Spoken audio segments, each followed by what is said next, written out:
नहीं, बिल्कुल ये संभावित तिथि है और देश का एक बहुत बड़ा आयोजन है और मुझे लगता है कि ये लाखों बलिदानों के बाद में और एक लंबे समय के संघर्ष के बाद में यह दिन आ रहा है और यह दिन बहुत महत्वपूर्ण है हमारी सनातन विरासत के लिए, हिंदू संस्कृति के लिए।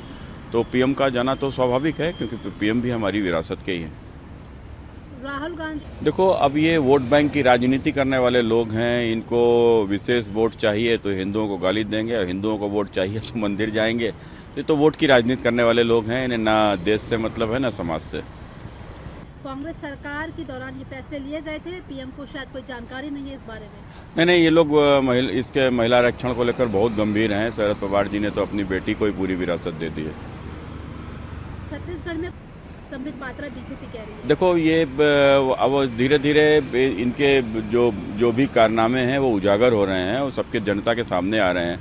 छत्तीसगढ़ में जिस प्रकार से एक तरीके का कांग्रेस का एटीएम छत्तीसगढ़ है, तो जितने घोटाले और जितनी बेईमानी हुई है वो सब सामने आ रहे हैं और जनता इसका जवाब देगी और छत्तीसगढ़ में कांग्रेस इस बार बुरी तरीके से हारेगी। तमिलनाडु। देखो, ये चोर और डाकू कौन है ये तो समय बताएगा और किसके मंत्री जेल में हैं भ्रष्टाचार की शिकायत के ऊपर।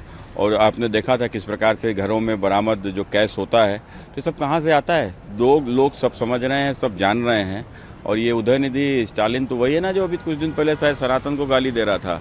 तो ये वोट बैंक की राजनीति करने वाले किसी को भी अपमानित करेंगे, किसी की भी भावनाओं को आहत करेंगे, इन्हें बस वोट चाहिए। देखिए, एक बहुत बड़ा षड्यंत्र इस देश की धार्मिक जनसंख्यिकी को प्रभावित करने को लेकर चल रहा है और मैं समझता हूँ कि यदि इस देश में आरएसएस नहीं होता तो जिस प्रकार से ये तमाम सारे ये षड्यंत्र हैं कभी उजागर ही नहीं होते और शायद ये लोग अपने मंसूबे पर पूरी तरीके से कामयाब हो चुके होते और हिंदुस्तान की भी स्थिति पाकिस्तान से भी बदतर हो चुकी होती, खासकर हिंदुओं के मामले में। तो कुल मिलाकर लव जिहाद एक ऐसा विषय है जिसमें हमें बहुत आवश्यकता है जागरूकता लाने की।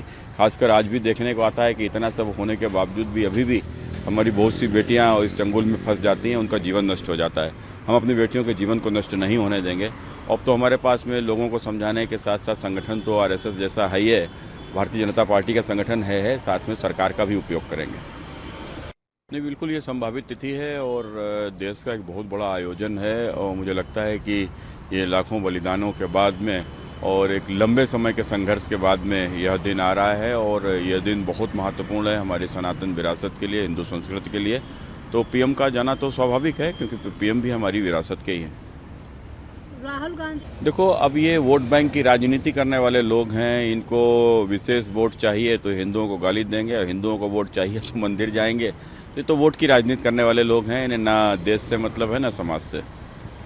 कांग्रेस सरकार के दौरान ये फैसले लिए गए थे, पीएम को शायद कोई जानकारी नहीं है इस बारे में। नहीं, ये लोग इसके महिला आरक्षण को लेकर बहुत गंभीर हैं। शरद पवार जी ने तो अपनी बेटी को ही पूरी विरासत दे दी है।